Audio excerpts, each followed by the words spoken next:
In 2005, a site was born. Now that site gets nothing but scorn. 'Twas once a marvelous thing to behold. Now that site's been bought and sold. No longer do the users roam free, posting here and there with glee. YouTube has changed. It's gotten so lame. 'Twas the YouTubers. Yes, they're to blame. No, we aren't. Shut your face.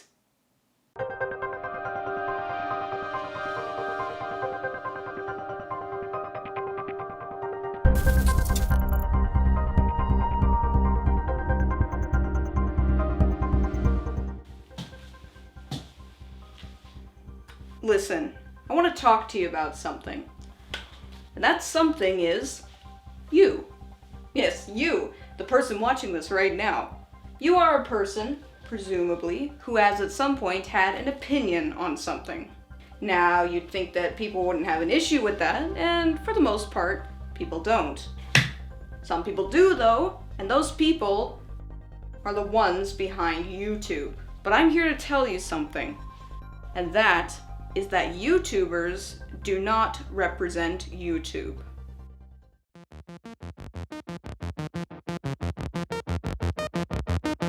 Damn, there's a lot of content on YouTube, isn't there?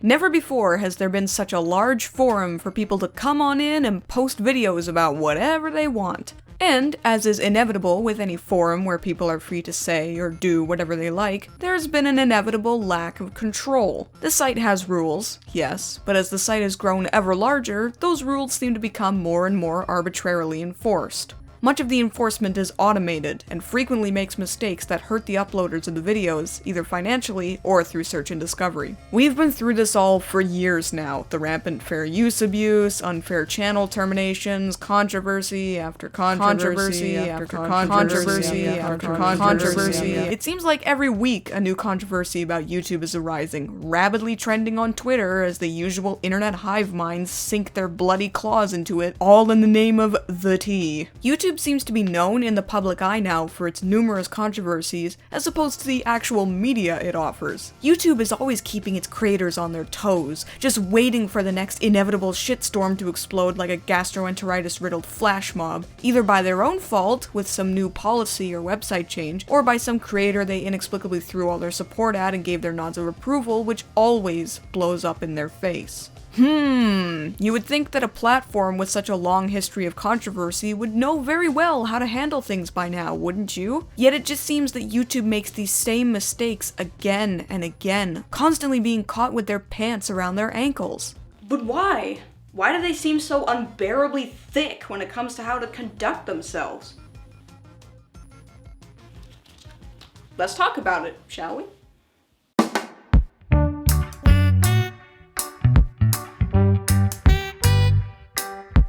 YouTube is a website. That much is certain. It's also a platform for hosting video content uploaded by users. You would think that would be the obvious answer, since it is how the majority of people view YouTube, as nothing more than a place for them to vomit up all of their silly cat videos and hilarious middle-aged moms doing that funny Harlem Shake meme. What's interesting, however, is that the only people who don't really seem to share that viewpoint is YouTube themselves. YouTube, in this day and age, seems to see themselves not as a platform, but rather a publisher of content. Something along the lines of 20th Century Fox, Disney, or Netflix. Publishers of media have tight control over what can and can't be distributed under their names, with many of the legal and financial implications that go along with that. They also have tight control over the people they employ to get things distributed, using things such as NDAs and contracts to control the flow of information. Because the people you hire are direct representatives of your company, you can exercise control over what they say and do to ensure your company continues operating favorably. This makes sense. What doesn't make sense is why YouTube would consider themselves to have any part of this. Considering YouTube does not hire the people who create content for their site, that means that they have no direct control over them. Beyond adhering to their own site's rules, the terms of service, uploaders have no obligation to act in YouTube's best interests. YouTube does not employ YouTubers, they provide YouTubers with a platform to be YouTubers. This here is the critical distinction between what YouTube is and what YouTube thinks it is. This is also where the issues start to creep into dangerous territories, with potentially catastrophic results.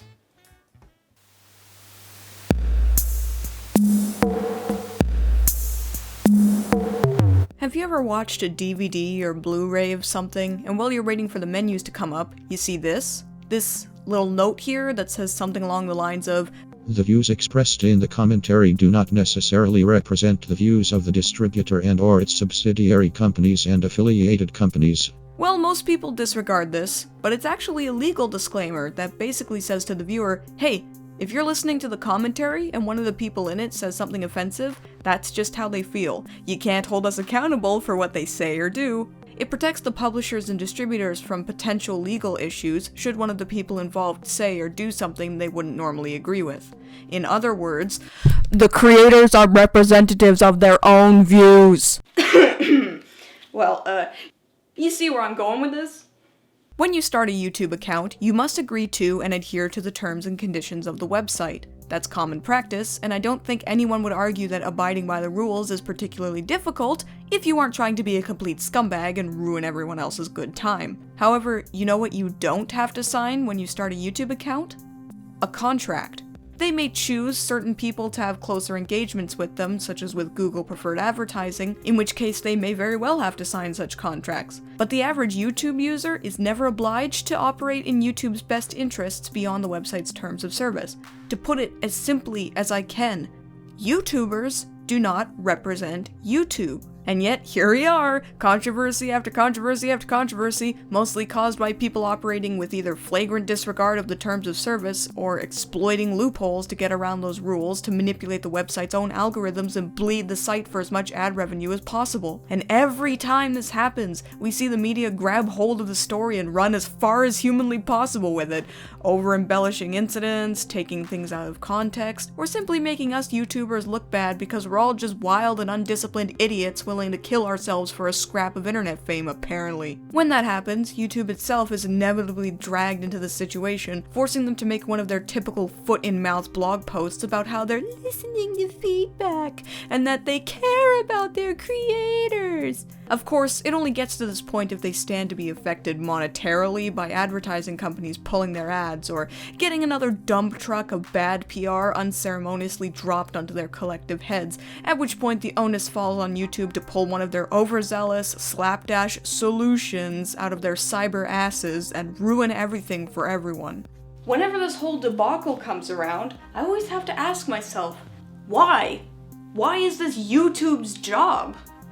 YouTube's job is to ensure that their site is running properly, that the rules they set are being followed by people if they want to continue uploading to their platform, and to remove people who are not abiding by those rules. What isn't their job is maliciously and scrupulously governing all content creators' behaviors and actions on the off chance that they might be doing something bad. You know what I'm saying, the whole guilty until proven innocent thing.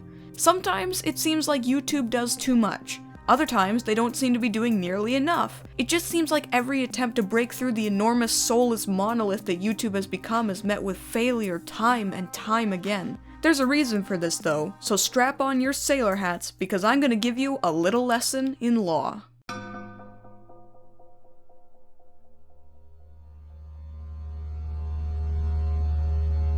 YouTube operates under a provision of statute known as safe harbor, which is an exemption of law that allows for certain actions that could be considered illegal allowable within specific contexts. This is the reason that YouTube has been able to survive with all the copyrighted content uploaded to its site. They can and have argued that they are unknowing of specific incidents that may constitute copyright infringement with copyright holders. If you want more specifics on the topic and how YouTube utilized this provision to stay alive, the monarch of memes himself, Mr. Emp Lemon, made a great video about this, which I'll link in the description.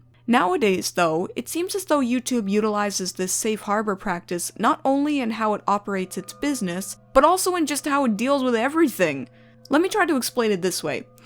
Have you ever been in an airplane that's landing? And as it lands, you start to see all the little details below you, like the tiny dots of people moving through the streets, or the string of lights that make up the stream of cars pumping through the veins of a town. Now imagine you saw that from your plane seat, but some of those people way down there were trying to talk to you. That's how I picture YouTube, a malfunctioning plane flying so high in the sky that no voices can reach them anymore. And when you're flying that high in the sky for that long without ever landing, it's no surprise you'd start to get a bit loopy from lack of oxygen. But the problem with this isn't that YouTube isn't landing their plane to come and talk to the people.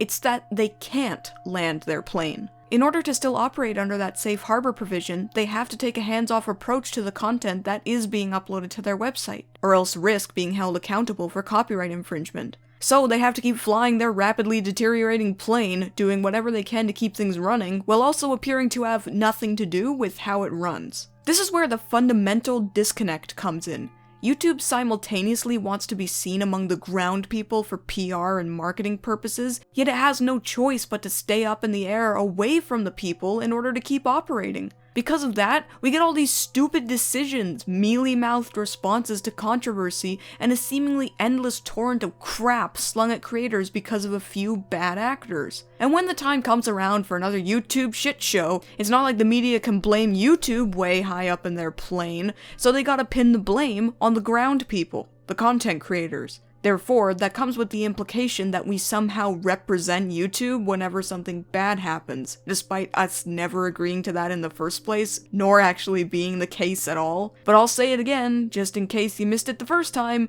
YouTubers do not represent YouTube. We don't represent that plane flying way high up in the sky. We can only represent ourselves down here on the ground. And when we say or do something that engenders controversy or breaks the rules, we should be punished or dealt with on a singular level. That's what's so unbelievably frustrating about this whole situation. If YouTube would just come out and say it, clear as day, no screwing around, that the people who upload content to their website are not representatives of their company or their website as a whole, they could avoid so much needless controversy. Advertisers wouldn't have to pull their ads just because a few people were being racist or incendiary. Media outlets wouldn't race to tear flesh from the site's credibility like the vultures they are every time they discover pedos in the comments sections or child abusers masquerading as prank channels. In fact, YouTube actually has this clause in their own terms of service, but nobody reads the terms of service, so nobody knows that. Look, YouTube cannot be a platform and a publisher simultaneously. They have to make a choice. If YouTube chooses to be a platform, then they must publicly acknowledge that not everyone on their platform will act within their best interests. When you put the creative reins in the hands of the common man, there will always be a lack of control. Accepting that fact, while neither condemning or condoning it, like every other website with user-generated content. If they choose to be a publisher, then they can vet their content and representatives as desired and avoid many potential controversies, dousing any fires that might spring up because they have put themselves in an appropriately authoritative position with those they hire. But they can't have both. They just can't. They try to do both, and it just makes them look severely incompetent as a result. The fact that us YouTubers always have to pick up the slack while YouTube continues its ongoing identity crisis is part of what makes this all so frustrating. It doesn't seem to matter how much we scream for things to change because, well, in truth, YouTube isn't under any obligation to listen to us when we do. This is a two-way street here. If we're not representing YouTube as a company, then YouTube isn't obliged to listen to us in any capacity either.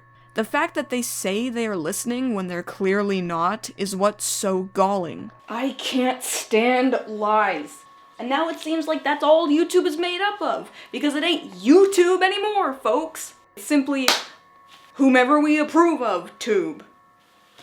And I certainly don't remember to agreeing to that.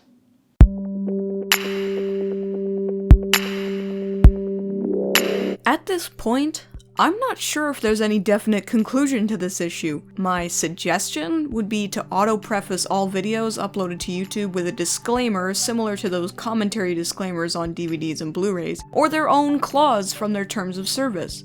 Would that solve anything? I have no idea. But I personally feel that it's something YouTube could fall back on whenever the heat comes on, and arguments about censorship and free speech rear their ugly heads. As it stands though, YouTube cannot keep operating without understanding what it wants to be. This indecisiveness hurts everyone, including YouTube themselves, and it's not about silly video content anymore. YouTubers make their livelihoods on YouTube, and we have no choice but to trust YouTube with steering its plane into as clear skies as possible. Nobody wants YouTube to crash their plane, but it's YouTube's responsibility to keep themselves from crashing, not ours. We can only dictate our own travels, but if we're breaking the plane's rules, then we deserve to be thrown off. That just makes sense. Well, regardless, I'm going to be including this disclaimer in the description of all my videos from here on out, and will be prefacing them with this disclaimer too. At least then, if the heat ever comes to my door, I know that my own heels will be protected from YouTube's wrath. Is that enough? I don't know. But I think it's worth a shot, because I'm a YouTuber, and I don't represent YouTube. And remember, the EyeofSol sees it all. But what do you think?